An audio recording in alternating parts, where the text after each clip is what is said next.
नमस्कार दोस्तों। स्वागत है आपका द न्यूज लॉन्चर के इस यूट्यूब मंच पर। आज न्यूज लॉन्चर की इस बिहार स्पेशल चर्चा में हम चर्चा कर रहे हैं कि आखिर क्या कारण है कि बिहार के मुख्यमंत्री बिहार में गांव कस्बों तक दौरा कर रहे हैं। कभी मुजफ्फरपुर, कभी पूर्णिया, कभी महादलित टोले में, एकदम जैसे कि चुनाव सर पर हो, चुनाव आ चुके हो और मुख्यमंत्री अपने पार्टी की व्यवस्था को, सरकार के और प्रशासन की व्यवस्था को चाक चौबंद करने के लिए खुद निरीक्षण के मूड में हो। क्या कारण है, इस पर भी चर्चा करेंगे। लोक जनशक्ति पार्टी में क्या बड़ी टूट होने वाली है? चर्चा कल रात से ही बहुत गर्म है, क्योंकि लोजपा के सांसद, सभी जानते हैं कि सांसद हो या विधायक हो, जीत कर पार्टी के सिंबल पे आते हैं। कभी रामविलास पासवान के विधायक पूरी तरह जदयू में चले जाते हैं, तो कभी चिराग पासवान के सांसद अलग गुट बना लेते हैं। तो क्या इस कड़ी में अब नया महाभारत होने वाला है? और इन सब के बीच समाजवाद के पहरुए खुद को कहने वाले चिराग पासवान की पार्टी की राष्ट्रीय कार्यकारिणी की बैठक रांची के रेडिसन ब्लू होटल में होने जा रही है। बताइए साहब, कांग्रेस की बैठक कार्यालय में होती है, पुराने डिजाइन के बने हुए कार्यालय में। जनता दल यूनाइटेड की कार्यकारिणी की बैठक या तो जंतर मंतर के कार्यालय में होती है, नहीं तो कॉन्स्टिट्यूशनल क्लब में होती है। 5 स्टार कल्चर, 5 सांसदों की पार्टी जिसका एक भी विधायक नहीं है, समाजवाद का ढोंग सामने दिखाया जाता है और समाजवाद का ढोंग दिखा करके फिर 5 स्टार कल्चर वाला समाजवाद लाया जाता है। जो अदम गोडवी की कविता है, काजू भुने प्लेट में, विस्की गिलास में, समाजवाद और रामराज आया है विधायक निवास में। तो क्या अब समाजवाद और लोक जनशक्ति, ये दोनों रेडिसन ब्लू होटल से चलेंगे? नीतीश कुमार बिहार का दौरा तो कर रहे हैं, तेजस्वी यादव की पार्टी में भगदड़ क्यों है? एक तो तेजस्वी यादव की निष्क्रियता और उनकी पार्टी में लोग एक एक कर छोड़ने की तैयारी, ये सारी परिस्थितियां ऐसी परिस्थितियां हैं जो बिहार की राजनीति में एक तरफ शून्य तो दूसरी तरफ संभावनाओं को गति दे रही है। लेकिन शून्य और संभावनाओं के बीच में जो वक्त है, क्या नीतीश कुमार ने उसे चुनाव के लिए चुन लिया है कि शून्य और संभावनाओं के द्वंद्व के बीच अपनी एक 5 साल की सत्ता और सुनिश्चित कर ली जाए, 1 साल मौका नहीं दिया जाए? क्या है परिस्थितियां और क्यों इस तरह के हालात हैं? इन सारे विषयों पर चर्चा के लिए हम सीधे चलते हैं वरिष्ठ पत्रकार और जाने माने राजनीतिक विश्लेषक ऋषि मिश्रा जी के पास। बहुत बहुत स्वागत है ऋषि मिश्रा जी। और हम अपने दर्शकों से अपील करेंगे कि ऋषि जी का नमस्कार। एक अपना चैनल भी है, ऋषि मिश्रा जर्नलिस्ट, उसे भी आप लोग देखिए, सहयोग कीजिए, क्योंकि आजकल गोदी मीडिया के दौर में डिजिटल प्लेटफॉर्म ही, सोशल मीडिया और यूट्यूब मीडिया ही आपको काफी हद तक खबरों से अपडेट रखता है। ऋषि जी, सबसे पहले हमारे दर्शकों को ये बताइए, अदम गोंडवी की तो कविता मैंने बता दी कि काजू भुने प्लेट में, विस्की गिलास में, रामराज आया है विधायक निवास में। तो रामराज तो विधायक निवास में आया है, समाजवाद क्या रेडिसन ब्लू होटल में आया है? रामविलास पासवान की पार्टी टूट की खबरों के बीच कि संसदीय दल टूट के कगार पर खड़ा है, इस तरह की खबरें आ रही है। उस बीच में रांची के रेडिसन ब्लू होटल में कल राष्ट्रीय कार्यकारिणी बुलाई गई है। कौन सा घमासान लोजपा में मचा हुआ है, ये बताइए हमारे दर्शकों को। जी, आपने बिल्कुल सही बताया दर्शकों को। कल लोजपा की राष्ट्रीय कार्यकारिणी की बैठक रांची में होने जा रही है और आपने बिल्कुल सही कहा, होटल रेडिसन में उस पार्टी की बैठक हो रही है जो गरीबों की बात करते हैं, पिछड़ों की बात करते हैं, दलितों की बात करते हैं, खासकर दलितों समाजवाद की की बात पार्टी, करते हैं। समाजवाद की बात करते हैं। उस पार्टी की बैठक 5 स्टार होटल ब्लू रेडिसन में होने जा रही है। ये अपने आप में एक बड़ा मैसेज है। और सबसे बड़ी खबर ये है कि लोजपा में ऐसा ऐसा चर्चा है, ऐसा राजनीतिक गलियारों में चर्चा है, पटना से दिल्ली तक ये चर्चा जोरों पे है कि लोजपा में फिर से एक बार टूट हो सकती है। और कई ऐसे डेवलपमेंट हुए हैं अभिषेक जी, जिससे ये रिफ्लेक्शन मिलती है कि सब कुछ एनडीए में खासकर लोजपा को लेकर ठीक ठाक नहीं है। और नीतीश कुमार को आप जानते हैं, नीतीश कुमार अपने दुश्मनों को भूलते नहीं है। नीतीश कुमार के बारे में कहा जाता है कि वो किसी को छेड़ते नहीं है, यदि उनको कोई छेड़ता है तो फिर वो छोड़ते भी नहीं है। और जिस प्रकार से 2020 विधानसभा चुनाव में लोजपा यानी चिराग पासवान ने नीतीश कुमार को छेड़ा था, अब जब आप नीतीश कुमार को छेड़े हैं तो वो छोड़ेंगे नहीं। और एक बार तो टूट खासकर करवा चुके थे, किया अपना हिसाब किताब बराबर। बिल्कुल बिल्कुल बिल्कुल, और नीतीश कुमार को भी छोड़ देना जो चाहिए। जो लोजपा में जो टूट हुई थी वह पशुपति पारस का नीतीश कुमार से मुलाकात के बाद ही वो डेवलपमेंट हुआ था। नीतीश कुमार के इशारे पे ही हुआ था। स्क्रिप्ट राइटर नीतीश कुमार ही थे, जिसमें भाजपा का भी समर्थन था, लेकिन स्क्रिप्ट राइटर जो है उस समय नीतीश कुमार ही थे। और चिराग पासवान ने जिस प्रकार से केंद्र सरकार के हर डिसीजन में टांग अड़ाने का काम कर रहे हैं, उससे इनके जो राम है नरेंद्र मोदी, यानी चिराग पासवान के जो भगवान राम है नरेंद्र मोदी, वो भी नाराज चल रहे हैं। और उसी का परिणाम है कि अमित शाह से मुलाकात करने के बाद दिलीप जायसवाल जैसे ही पटना आते हैं, पशुपति पारस के घर पे जाके मुलाकात करते हैं।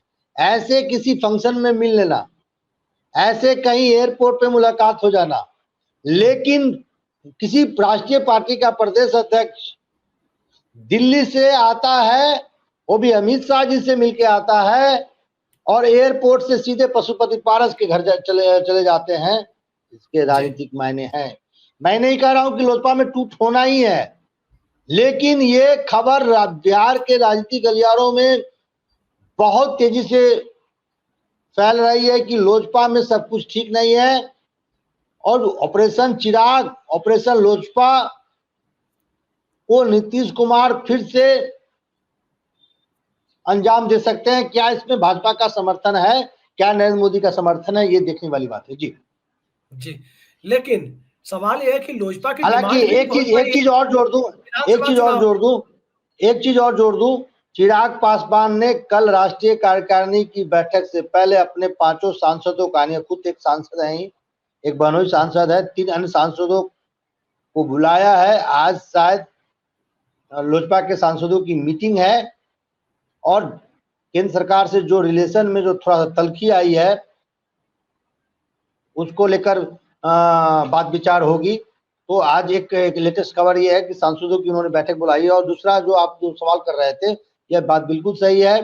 पिछले विधानसभा चुनाव में लोजपा 9 सीटों पे नंबर 2 पे थी, 1 सीट मटिहानी की लोजपा चुनाव जीती थी, 9 पे नंबर 2 पे थी, और 17 अन्य सीटों पे वो अपना सर्वे करवा रही है। करीब 30 से 35 सीटों का एक बड़ी संख्या जो है उन्होंने नीतीश कुमार और बीजेपी के सामने रख दिया है। और खबर तो ये भी है कि वो झारखंड में भी चुनाव लड़ना चाहते हैं, 28 सीटों का उन्होंने मांग कर दिया है। अब भाई समझ जाइए, एनडीए में रहते हुए 28 सीटों पे वो लड़ेंगे तो बीजेपी भी कितने सीटों पे लड़ेगी, सुदेश महतो कितने सीटों पे लड़ेंगे, नीतीश कुमार उनसे बड़ी पार्टी है।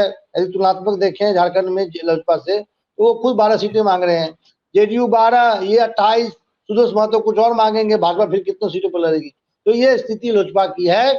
ऑपरेशन चिराग की संभावना दिख रही है, क्या संभावना हकीकत में बदलती है, ये देखने वाली बात है। जी ऋषि जी, साल था 2005 और बिहार में विधानसभा चुनाव हुए थे। 29 विधायक लोजपा जीती थी, अगर आपको याद हो।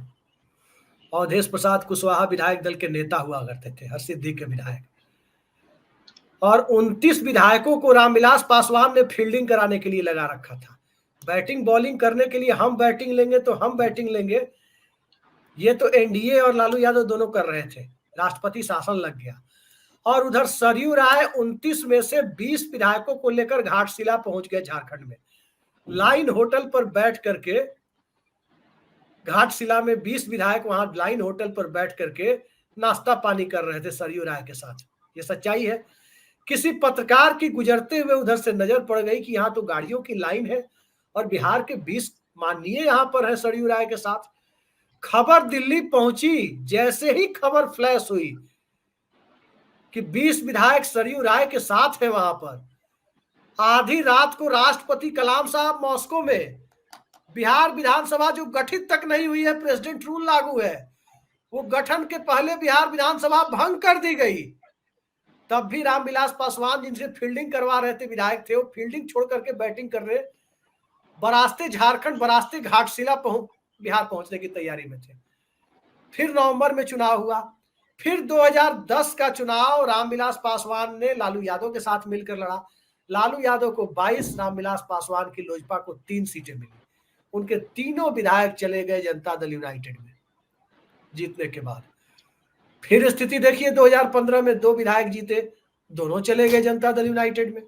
फिर 2020 की स्थिति, 2010 में 3, माने 29 से घट के 3 हो गए, और फिर 3 से घट के 2 हो गए 15 में, और दोनों चले गए फिर जेडीयू में, और 2020 में 1 जीते, वो भी जेडीयू में।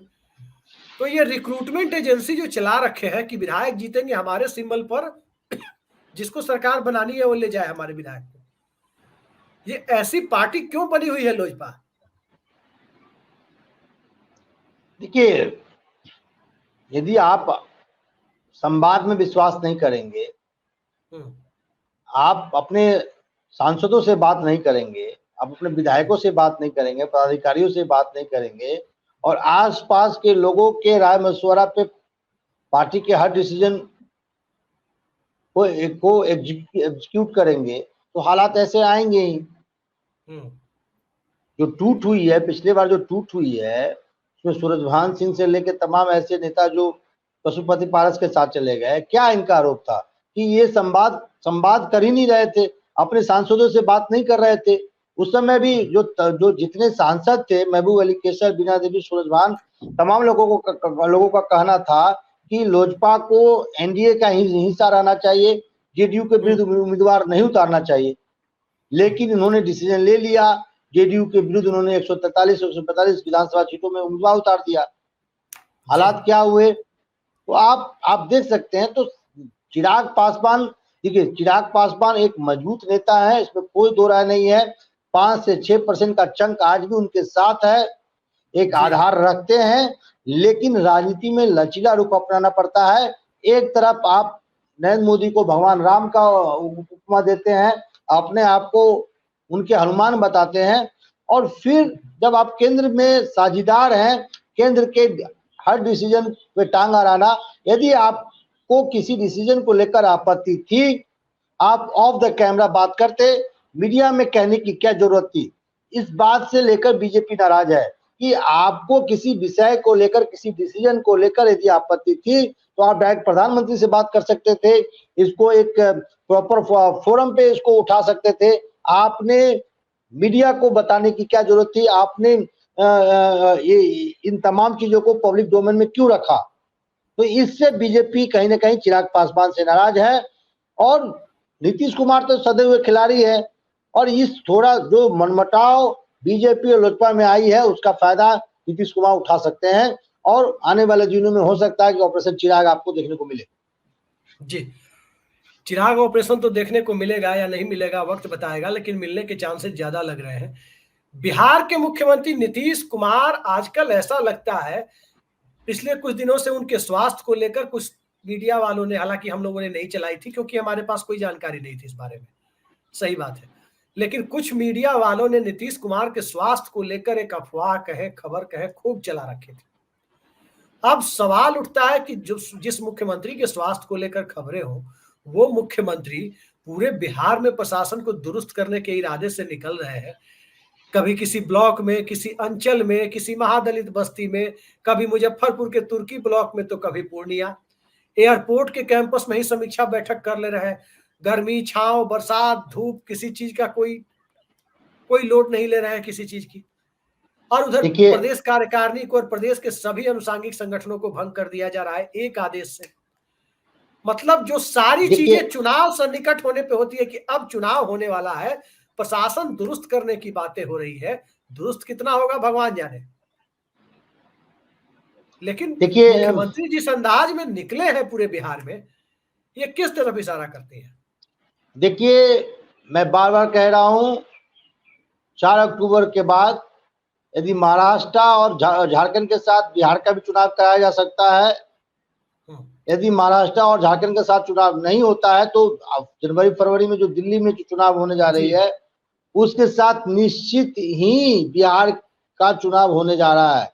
यानी जो शेड्यूल है बिहार विधानसभा चुनाव का, यानी 2025 में, उससे पहले चुनाव होने जा रही है, ये बात कंफर्म है। और ये कंफर्म इस डेवलपमेंट से भी आप जोड़ कर दे सकते हैं कि नीतीश कुमार का जो इन दिनों जो दिनचर्या है, कभी वो तुर्की पहुंच जाते हैं, कभी वो गांधी सेतु पहुंच जाते हैं, जहां वो गंगा नदी का जो लेवल है वो देखने गांधी सेतु पुल पहुंच जाते हैं। तमाम ऐसे जो प्रोग्राम है उनको खुद मॉनिटरिंग कर रहे हैं। आपने देखा, संगठन में देखा, आज प्रदेश कार्यकारिणी को उन्होंने एक तरह से भंग कर दिया है। नई नई टीम में नए लोगों को जिम्मेदारी दी गई है। तो कई ऐसे डेवलपमेंट हैं, या जो इंडिकेशन है उससे पता चल रहा है कि चुनाव जो फिक्स शेड्यूल है उससे पहले बिहार में चुनाव होने जा रही है। और उसी का परिणाम है कि मुख्यमंत्री जो है इतने, मुख्यमंत्री का जो शेड्यूल है इतना बिजी है जी। मतलब और ऐसा लग रहा है कि नीतीश कुमार ने पटना छोड़ ही दिया है। सबसे बड़ी बात, नीतीश कुमार ने उन लोगों को करारा जवाब दिया है जो एक नैरेटिव बनाने में लगे हुए थे कि नीतीश कुमार मानसिक रूप से सही नहीं है, या नीतीश कुमार स्वस्थ नहीं है, और नीतीश कुमार कुछ अवधि के लिए देश से बाहर जा सकते हैं अपने ट्रीटमेंट को लेकर। इस नैरेटिव को कहीं ना कहीं, इस नैरेटिव को ये नीतीश कुमार ने इस नैरेटिव को ध्वस्त कर दिया है। जहां तक प्रशासनिक व्यवस्था को चुस्त दुरुस्त करने की बात है, तो इस बात से मैं सहमत नहीं हूं। रोज पुल गिर रहे हैं, रोज बांध गिर रहे हैं। परसों जो है बांध, ऐसा एक बांध के बारे में खबर है भागलपुर के आसपास का, एग्जैक्ट मुझे जगह नहीं मालूम, कि 44 करोड़ में बनता है, फिर 15 करोड़ फिर आवंटित होता है उसके मेंटेनेंस के लिए, और फिर भी वो बांध नहीं टिक पाता है। ये कौन सा, ये हमारे अधिकार। कल ही मैंने दैनिक भास्कर में खबर देखी, एनसीआरबी का डेटा है, नेशनल क्राइम रिकॉर्ड ब्यूरो का, कि जमीन विवाद में बिहार में 40% जान जा रही है। बिल्कुल। तो आप सोचिए, लॉ एंड ऑर्डर को लेकर सवाल तो है, लेकिन सवाल दूसरा है, उस पर मैंने एक अलग से वीडियो भी किया है, इसमें समय जाया नहीं करेंगे। मैं आपको मैं 2 सेकंड लूंगा। जमीन विवाद के क्राइम इतना ही है कि मुजफ्फरपुर के प्रथम मेयर की हत्या जमीन विवाद के कारण ही कर दिया गया था। समीर कुमार को 100 से अधिक गोली मारा गया था मुजफ्फरपुर में एक शहर के एक जमीन के विवाद को लेकर। तो जमीन विवाद तो आपने बिल्कुल सही कहा, दैनिक भास्कर ने जो स्टोरी कवर की है, बिल्कुल ये जमीनी सच्चाई है। और इसमें राजस्व विभाग के कर्मचारियों का मिली भगत होता है। आपका जमीन उसके नाम, उसका जमीन उसके नाम। ऋषि जी एक चीज बताइए, इस पर मैंने अलग से डिटेल वीडियो किया है, सुबह में हमारी न्यूज लॉन्चर की टाइमलाइन पर जाकर हमारे दर्शक देख सकते हैं। बड़ा सवाल बिहार में यह है कि ऐसा लग रहा है कि नीतीश कुमार सिर्फ रात में सोने के लिए पटना आते हैं और सुबह उठ के फिर बिहार के किसी कोने में पहुंच गए, सुदूरवर्ती, कभी पूर्णिया, किशनगंज, तो कभी मुजफ्फरपुर, कभी वाल्मीकि नगर, कभी जाकर के किसी को कह रहे हैं अरे हम तो लगता था कि हमसे ज्यादा उम्र के होंगे, 69 बरस के हैं, हम 74 के हैं, देखिए कितना टाइट है। एक तरह से वो जवाब भी दे रहे हैं इस तरह की अफवाह फैलाने वालों को। और सवाल सबसे बड़ा ये उठता है कि इतने एक्टिव मुख्यमंत्री इसी वक्त क्यों है? आखिर 3.25 साल से मुख्यमंत्री कहां थे? वो एक्टिविटी तो कहीं नहीं दिखाई दे रही थी। देखिए नीतीश कुमार के मन में इस बात की पीड़ा जरूर है कि एक राजनीति चाल के उस शिकार हो गए विधानसभा चुनाव के दौरान, और उस चाल को समझ नहीं पाए, या समझ पाए तब तक देरी हो चुकी थी। और आज इस बात का दंश नीतीश कुमार जरूर झेल रहे हैं कि आज सरकार में तो हैं, सरकार के मुखिया हैं, लेकिन तीसरे नंबर की पार्टी है। तो इस बार वो नीतीश कुमार कोई ऐसा मिस्टेक नहीं करना चाहते हैं जिससे उनके पॉलिटिकल पर्सपेक्टिव पे को नुकसान पहुंचाया जाए, खासकर विधानसभा चुनाव में। और आप देखिए कि विधानसभा चुनाव के लिए जो तैयारी शुरू कर देनी चाहिए, वो शुरू कर दिए हैं। और एनडीए की मैं बात बताऊं, बहुत से कम चैनलों को ये जानकारी होगी कि बीजेपी ने अपने सर्वे टीम को उतार दिया है पूरे बिहार में जी। हर एक विधानसभा के लिए एक अलग टीम दिया गया है। मैं बताऊं आपको, एक विधानसभा के लिए एक यूनिट दिया गया। आप समझ सकते हैं बीजेपी कितना जमीनी स्तर पे काम कर रही है, या एनडीए का जमीनी स्तर पे काम कर रही है। यदि 243 सीटों पे सर्वे करा रही है बीजेपी, तो उसका फायदा जेडीयू को भी मिलेगा जी। कि जेडीयू की किन सीटों पे मजबूत है, बीजेपी किन सीटों पे मजबूत है, किसको उम्मीदवार बनाना चाहिए, क्या मुद्दे होने चाहिए।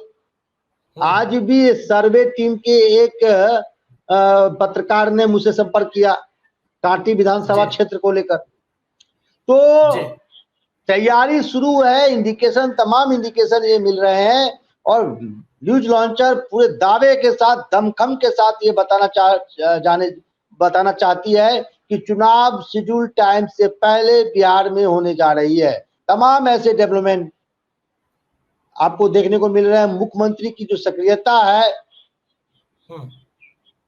बीजेपी की जो सर्वे टीम है, नीतीश कुमार का हर एक दिन, प्रत्येक दिन आप देख लीजिए कहीं ना कहीं वो पटना से बाहर निकल जाते हैं, चाहे मुजफ्फरपुर हो या कहीं और हो। तो ये तमाम जो चीजें ये बता रही है कि नीतीश कुमार बिल्कुल अपने टॉप गियर में है। और मैं एक चीज और आपको ब्रेकिंग खबर बता दूं, 3 सितंबर के बाद यदि राज्यसभा में 2 उम्मीदवार को जाना तय है, यदि तीसरे उम्मीदवार ने नामांकन दाखिल किया तो चुनाव होंगे। यदि तीसरे उम्मीदवार यदि नहीं करते हैं, तारीख निकल गई, ठीक है, तो 3 सितंबर के बाद आप बड़े राजनीतिक डेवलपमेंट बिहार में देख सकते हैं। समय से पूर्व कराने के लिए विधानसभा भंग करनी पड़ती है, जिस तरफ आपका इशारा है बिल्कुल सही है। लेकिन सवाल ऋषि जी दूसरी तरफ भी है। एक तरफ तो आप कह रहे हैं भाई मुख्यमंत्री 74 साल की उम्र में, उनके प्रशासन पर हम पत्रकार है, सवाल उठाना हमारा काम है, हम उठा सकते हैं। नहीं, प्रशासन देखिए, प्रशासन के मामले में देखिए, शासन प्रशासन के मामले में नीतीश कुमार की आलोचना भी होनी चाहिए, क्योंकि नीतीश कुमार कई जगह नीतीश कुमार असफल होते हुए भी दिख रहे हैं। लॉ एंड ऑर्डर को लेकर, डीजीपी को लेकर, चीफ सेक्रेटरी को लेकर। डीजीपी भाई यदि भट्टी साहब जाना चाहते हैं तो उनको रुखसत कीजिए, किसी नए लोगों को जिम्मेवारी दीजिए। ये जो कंफ्यूजन का जो स्टेटस बना हुआ है पुलिस महकमा को लेकर, इसको तुरंत दूर कीजिए। जी, यही सवाल है ऋषि जी, हम यही कह रहे हैं ना। इस पर अलग से वीडियो करके आज मैंने जितनी आलोचना हो सकती है एक सभ्य भाषा में, वो तमाम आलोचनाएं मैंने की है आज सुबह एनसीआरबी के डेटा को लेकर। सवाल ये है कि एक 74 साल का व्यक्ति सत्ता, संगठन, प्रशासन, इन सब को लेकर पूरे बिहार में निकल पड़ा है। दूसरी तरफ एक 35 साल का नेता, वो हेलीकॉप्टर में मछली खाते हुए प्रचार तो करते हैं लोकसभा चुनाव में, उनकी सक्रियता का पता नहीं चल रहा है। जबकि तेजस्वी यादव में से इस बिहार के लोगों को आप कुछ भी कहिए, बहुत उम्मीदें हैं। चुनाव जीत हार अलग बात है, लेकिन बिहार के लोगों ने तेजस्वी यादव में एक नेता की छवि तो देखी है। और वो नेता की छवि अब धूमिल हो रही है, क्योंकि तेजस्वी यादव की सक्रियता ना के बराबर है। चुनाव कभी भी हो सकते हैं, काउंट डाउन शुरू हो चुका है। 1 साल चुनाव, अगर मान लीजिए थोड़ी देर के लिए कि चलिए मान लेते हैं कि समय पर ही चुनाव होगा, तब भी तो 1 साल दूर है। आप कहां हैं? एक बात है कि कहां है नेता प्रतिपक्ष, कहां है बिहार में सत्ता के अगले दावेदार, कहां है? प्रशांत किशोर अमेरिका से आकर के मोदी का कैंपेन संभाले, जिसका कैंपेन संभाले, कोई किसी का एजेंट कहे, कोई कुछ भी कहे, हम उनकी सत्यता में जाने की कोशिश नहीं कर रहे हैं कि कौन क्या है। लेकिन प्रशांत किशोर पूरी ईमानदारी से मेहनत कर रहे हैं, इस पर कोई सवाल उठा सकता है क्या? वोट मिले ना मिले अपनी जगह है। और तेजस्वी यादव को ऐसे राजनीति होती है। और राजद में कभी श्याम रजक तो कभी कोई, एक एक कर विकेट गिरता जा रहा है। आप थोड़ा ध्यान से सुनिएगा।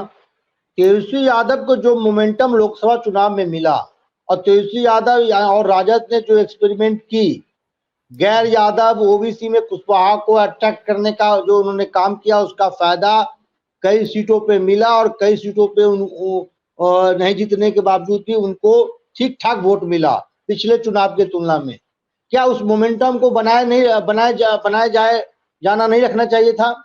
बनाए उस जो मोमेंटम आपको मिला औरंगाबाद, आप समझ सकते हैं बहुत बड़ी बात है कि औरंगाबाद में आपने बीजेपी को हरा दिया। तो उस मोमेंटम को बनाने के लिए आपने क्या किया? ठीक है, आपने औरंगाबाद से आने वाले सांसद को लोकसभा में नेता बना दिया, लेकिन उस कुशवाहा समाज को रिझाने के लिए आपने क्या किया? अब दूसरी तरफ जेडीयू को देख लीजिए, जेडीयू ने भगवान सिंह कुशवाहा से लेकर उपेंद्र कुशवाहा को लगा कि कुछ कमियां रह गई हैं तो उसको रफ्फू करने का प्रयास किया। भगवान सिंह कुशवाहा को लेकर, उपेंद्र कुशवाहा को लेकर तमाम ऐसे डेवलपमेंट हुए। लेकिन दूसरी तरफ तेजस्वी यादव को देखिए, जो तेजस्वी यादव ने प्रयोग किया नवादा से लेकर तमाम इन सीटों पे, क्या आपको उस मोमेंटम को बरकरार नहीं रखना चाहिए? नंबर 1। नंबर 2, लोकसभा चुनाव के बाद जो नैरेटिव घटना है, खासकर विधानसभा चुनाव को लेकर, वो गढ़ने में आप असफल रहे हैं। आपके जो आधार वोट है, कल भी मैंने कहा कि लालू यादव को एक जमाने में गरीबों का नेता माना जाता था। इंक्लूसिव पॉलिटिक्स जिसको आप कहते हैं, इंक्लूसिव पॉलिटिक्स उसके लिए जाने जाते थे। और जैसे जैसे इंक्लूसिव पॉलिटिक्स उनका कमजोर हुआ, एक्सक्लूसिव पॉलिटिक्स की तरफ गए, गरीबों से वो ओबीसी के नेता बने, ओबीसी से वो एमवाई के नेता बने, एमवाई के बाद वाई के नेता बने। तो आप एमवाई में कुछ जोड़ नहीं पा रहे हैं। एमवाई में भी आपका एमवाई कमजोर हो गया। ठीक है, आपने इलेक्शन में एक्सपेरिमेंट किया, एमवाई में के जुड़ने का प्रयास किया, कुछ हद तक जुड़े भी, उस मोमेंटम को आपने बरकरार नहीं रखा। और आपके जो पुराने नेता हैं, पुराने पुरोधा हैं, उनको भी आप संभाल कर नहीं रख पाए। ठीक है, श्याम रजक किसी बात से नाराज थे, आप बात करते। अब श्याम रजक इतने बड़े नेता, पुराने नेता रहे हैं, ठीक है, वो चमक है या नहीं वो अलग बात है। यदि श्याम रजक में वो चमक नहीं है तो श्याम रजक के रिप्लेसमेंट में वो चमक वाले नेता कौन से नेता आप लाए? लालू यादव कम से कम अपने जमाने में जगदानंद सिंह, रघुवंश प्रसाद सिंह, अब्दुल बारी सिद्दीकी, तस्लीमुद्दीन साहब जैसे नेताओं को लेके आया। तस्लीमुद्दीन का अपना सीमांचल में एक बड़ा प्रभाव रहा है, अब्दुल बारी सिद्दीकी का एक अपना प्रभाव रहा है, रघुवंश प्रसाद सिंह का अपना प्रभाव रहा है। आप बता दीजिए, तेजस्वी यादव का जब से बिहार की राजनीति में उभार हुआ है और राजद का एक तरह से वो वर्तमान में सुप्रीमो है, लालू यादव तो सलाहकार के पोजीशन में। ऋषि जी, इस बात से मैं सहमत नहीं हूं। तेजस्वी यादव ने जनाधार वाले नेताओं को आगे बढ़ाया है, संजय यादव, मनोज झा, आप गिनती कर लीजिए। ये आपके नजर में होंगे, मेरे नजर में तो नहीं है। मेरे नजर में अब मनोज झा सहरसा में जिस पंचायत वार्ड से संबंध रखते हैं, वहां राजद का उम्मीदवार पीछे था। अपने बूथ पे मनोज झा पार्टी को बढ़त नहीं दिला पाए। जी, संजय यादव कितने वोट जोड़ पाएंगे, बता दीजिए हमें। तो मेरे कहने का अर्थ है कि आप पार्टी के सर्वे सर्वा हैं, लालू यादव सलाहकार, एक तरह से मार्गदर्शक मंडल के पोजीशन में है। आवाज आ रही है अभिषेक जी? जी आ रही है। तो आप बता दीजिए ना, तेजस्वी यादव, रघुवंश प्रसाद सिंह जैसे नेता बनाने में सफल रहे हैं तो बता दीजिए। आपने किसको बनाया? मनोज झा, आपने शक्ति यादव, आप संजय यादव जी, ये कितने प्रभावशाली नेता हैं। क्या ये राजद के आधार वोट को बढ़ाने में ये नेता सफल रहेंगे? और देखिए नीतीश कुमार कितने चालाक नेता हैं कि वो अपने आधार वोट को कैसे मजबूत कर रहे हैं। दलित में भी महादलित, तो ये श्याम रजक महादलित से हैं, श्याम रजक को अपने साथ उन्होंने जोड़ लिया। कल को आरक्षण भी दे देंगे उनका जो आधार वोट है उसको मजबूत कर रहे हैं। लव कुश, उपेंद्र कुशवाहा को भेज दिया, इधर मनीष वर्मा को ले आए, उधर क्या कहते हैं, एक कौन कुशवाहा है, भगवान सिंह कुशवाहा को ले आए, इधर श्याम रजक तो और मैं आपको ये बता दूं कि राजद में आने वाले दिनों में भगदड़ मच सकती है। राजद के कई ऐसे विधायक जिनका जो समीकरण है एमवाई से अलग है, जिनको अपना राजनीतिक भविष्य अधर में दिख रहा है, वो जेडीयू की तरफ, बीजेपी की तरफ शिफ्ट कर सकते हैं। एक बात, तीसरी बात मैं आपको बता दूं, तो सुन लीजिए एक मिनट, बहुत बड़ी बात बता रहा हूं, कोई पत्रकार आपको नहीं बताएगा जी। तेजस्वी यादव इतने पुराने नेता हैं, इतना बड़ा संगठन है, मुआई उनका आधार है। वर्तमान सरकार को कैसे घेरा जाता है, प्रशांत किशोर से सीखिए। प्रशांत किशोर, मैं आपको बता दूं, आने वाले दिनों में हर जिला में और हर विधानसभा क्षेत्र में, हर विधानसभा क्षेत्र में उन लोगों का सूची जारी करने जा रहे हैं जो या तो राजनीति में है, विधायक हैं, सांसद हैं या ब्यूरोक्रेट्स हैं। वो उन लोगों का सूची जारी कर रहे हैं। ये नेता जेडीयू के हैं, ये नेता बीजेपी के हैं, इनके बेटा कहां पढ़ रहे हैं? लंदन में। इनके बेटा कहां पढ़ रहे हैं? दिल्ली में। इनके बेटा कहां पढ़ रहे हैं? डीपीएस आरके पुरम में। इनके बेटा क्या पढ़ रहे हैं? मॉडर्न पब्लिक स्कूल में। और आपके बेटा सरकारी स्कूल में, जहाँ पंखे नहीं है, जहाँ बाथरूम नहीं है, जहाँ प्रॉपर इंफ्रास्ट्रक्चर नहीं है। तो देखिए राजनीति, देखिए आप जो छोटा मोटा एक रटा डालो कि मुस्लिम को, सुन लीजिए ना मेरी बात है, मैं 2 सेकंड सुन तो लीजिए भाई साहब, सुन तो लीजिए। आप रटा डालो आज के नेता भाई, ये बीजेपी आ जाएगी, मुस्लिम खतरे में है, बीजेपी कह रही है लालू यादव आ जाएंगे, जंगल आ जाएगा। अब वो प्रशांत किशोर नहीं करने जा रहे हैं, डिटेल में जा रहे हैं भाई। जो नेता आपको बरगला रहे हैं, इनके बेटा बेटी कहाँ पढ़ रहा है ये देखिए। ये बीमार पड़ते हैं तो कहाँ इलाज कराने जाते हैं ये देखिए। पूरा सूची मैं बहुत विश्वस्त सूत्रों के हवाले से खबर दे रहा हूँ।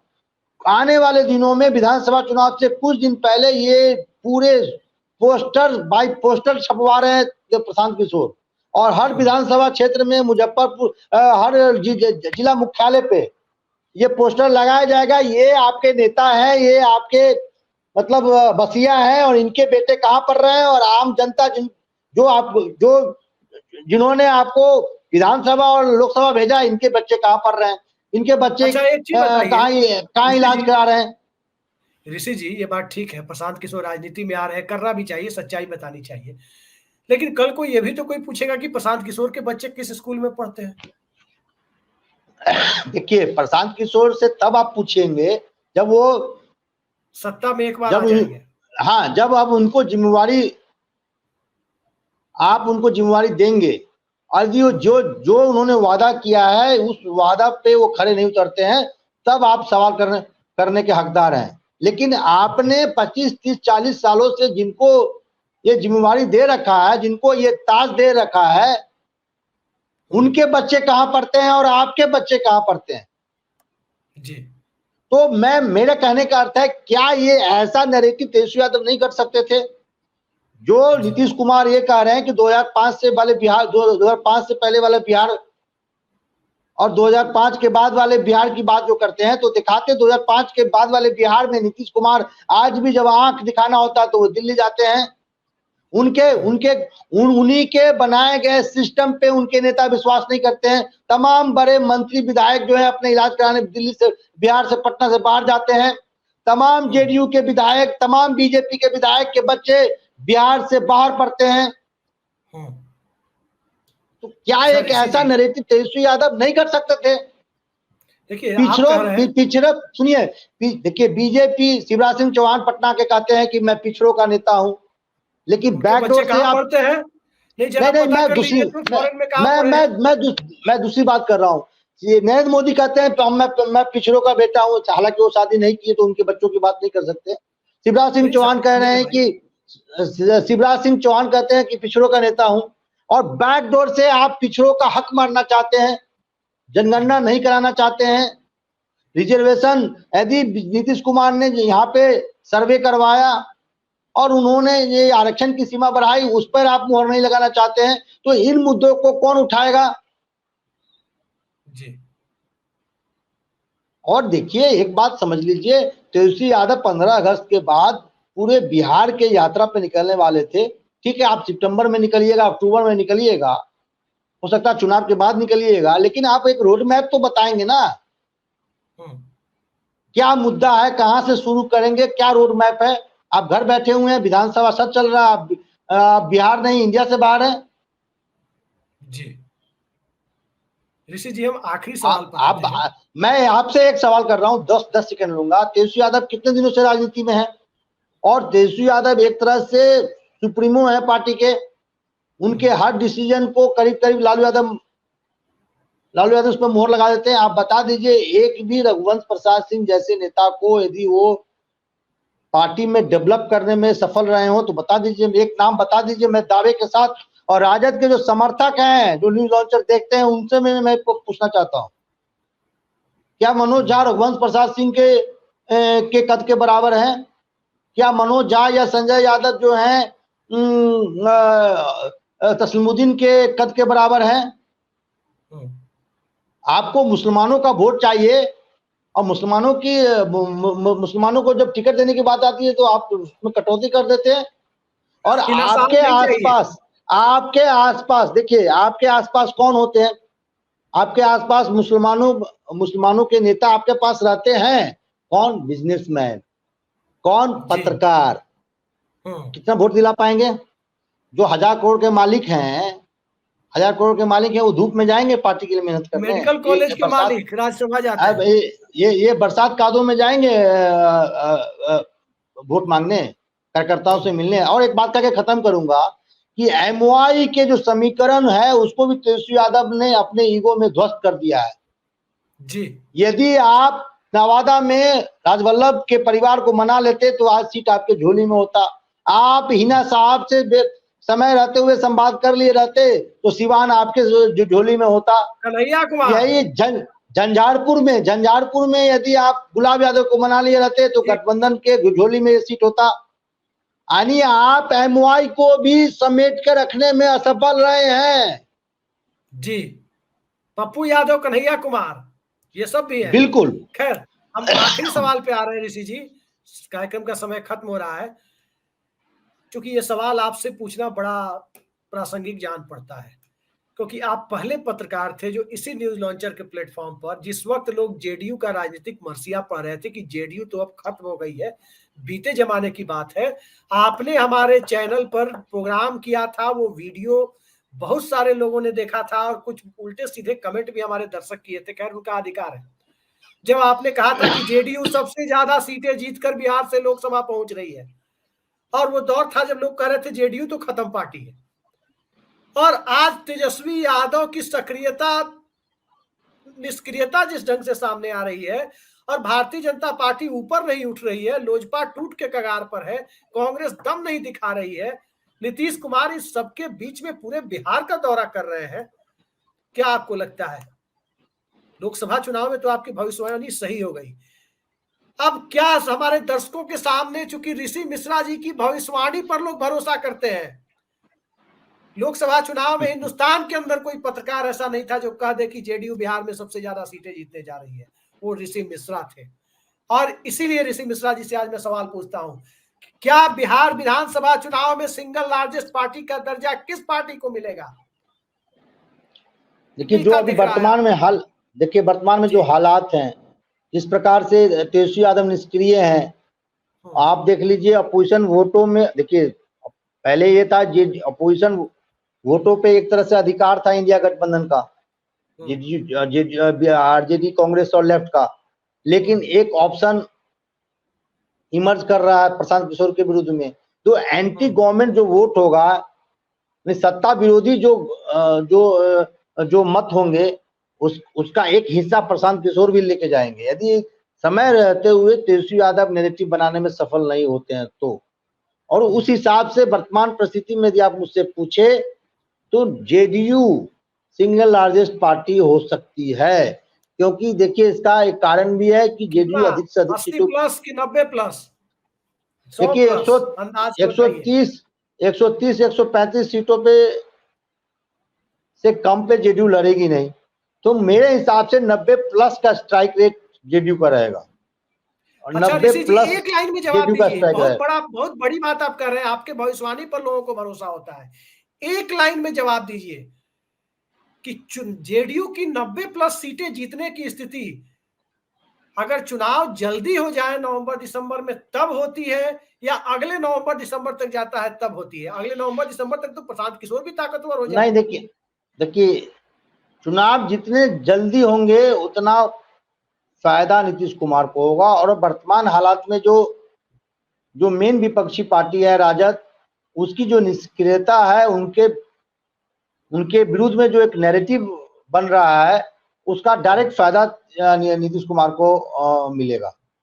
तो नीतीश कुमार जितना जल्द से जल्द चुनावी समर में जाएंगे, इसका फायदा कहीं ना कहीं एनडीए को मिलेगा। और देखिए, आपने बिल्कुल सही कहा कि जितना आप लेट करेंगे उतना प्रशांत किशोर मजबूत होगा। जी। और प्रशांत किशोर यदि मजबूत होंगे, ठीक है, सत्ता विरोधी वोटों का वो विभाजन करेंगे, लेकिन यदि जहां जहां वो नीतीश कुमार से संबंधित सामाजिक ब्लॉक को एड्रेस करेंगे, बीजेपी से संबंधित सामाजिक ब्लॉक को एड्रेस करेंगे, तो उसका नुकसान भी तो उनको होगा। जी। और प्रशांत किशोर यदि एक बार जम गए, ऑप्शन देने में, वो समझाने में सफल रहे कि ये तमाम पॉलिटिकल पार्टी ने, और एक इंटरव्यू में उन्होंने कहा भी है कि बिहार को राजद और जेडीयू ने बर्बाद किया है, लेकिन उससे भी बड़ा श्रेय मैं किसी को देता हूं तो बीजेपी कांग्रेस को, क्योंकि इन्हीं दोनों के सहारे ये छोटी पार्टी जो है सत्ता में रही।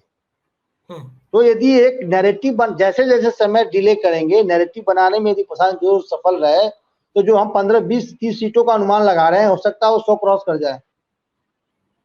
राजनीति में कब क्या हो जाए कोई कहा नहीं जा सकता है। ऋषि जी, भविष्यवाणियां खतरे से खाली नहीं होती है। लोकसभा चुनाव में जब भविष्यवाणी आपने की थी कि सिंगल लार्जेस्ट पार्टी जेडीयू बन रही है, कमेंट बॉक्स में जो गालियों की बौछार पड़ी थी, मैं भी घबरा गया था कि ऋषि मिश्रा जी कह के गाली भी सुनवा रहे हैं। लेकिन जब नतीजे आए तो सारे देखिए, कच तरह के कमेंट करने वाले लोगों के देखिए, मुंह खुल गए थे। मैं तो मैं ऋषि जी, खुद कमेंट खुद आप मैं भविष्यवाणी कर रहे हैं मैं तो मैं खुद का प्रशंसा नहीं करूंगा, लेकिन दर्शकों से कहूंगा, सत्य हिंदी के बंगाल चुनाव के समय की जो समीक्षा है उसको जरूर देखें। मैं पहला पत्रकार था, तमाम वरिष्ठ पत्रकारों में से सबसे कम उम्र का पत्रकार, जिन्होंने कहा था कि बीजेपी 80 क्रॉस नहीं करेगी, और यही हुआ, बीजेपी 80 क्रॉस नहीं की।